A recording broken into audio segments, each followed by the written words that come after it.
અમદાવાદના ચંડોળામાં ગેરકાયદે વસતા બાંગ્લાદેશીઓ સામે કાર્યવાહી નક્કી।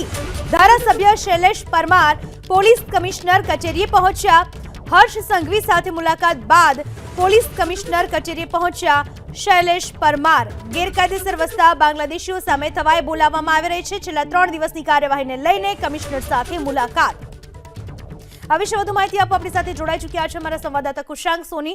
કુશાંક, ગેરકાયદે વસતા બાંગ્લાદેશીઓ સામે તવાઈ બોલાવવામાં આવી છે। અમદાવાદમાં કઈ રીતની કાર્યવાહી, ખાસ ચંડોળા તળાવ વિસ્તારમાં જ્યાં બાંગ્લાદેશીઓ વધુ વસતા હતા?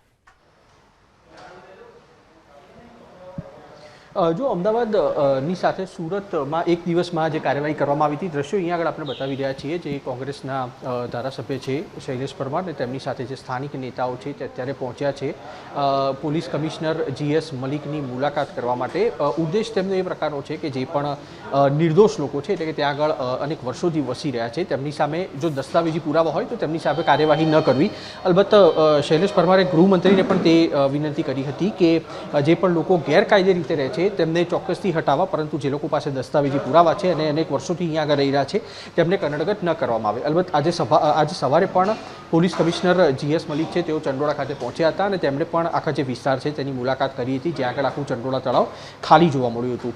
ચોક્કસથી એ વાત નકારી ન શકાય કે છેલ્લા 3 દિવસથી જે રીતના અમદાવાદ પોલીસ તરફથી જે કવાયત હાથ ધરવામાં આવી છે, ક્રાઇમ બ્રાન્ચ દ્વારા જે ઓપરેશન બહાર પાડવામાં આવ્યું છે, ઓપરેશન કરવામાં આવી રહ્યું છે, તેને જોતા ચંડોળા તળાવમાં રહેતા ગેરકાયદે લોકો છે તેમનામાં ચોક્કસથી એક ડર અને ભયનો માહોલ છે અને તેની જ વચ્ચે આખો જે મત વિસ્તાર આવે છે તે શૈલેષ પરમાર ત્યાંના ધારાસભ્ય છે અને તેના જ કારણે તેઓ અત્યારે GS મલિકની મુલાકાત કરવા માટે પહોંચ્યા છે।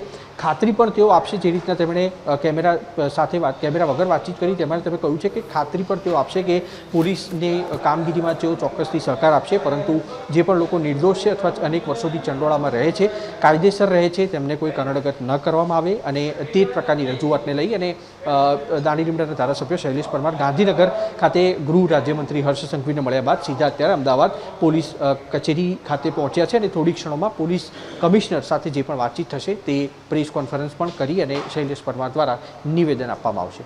પૂનમ, આભાર કુશાંક આપનો તમામ માહિતી બદલ।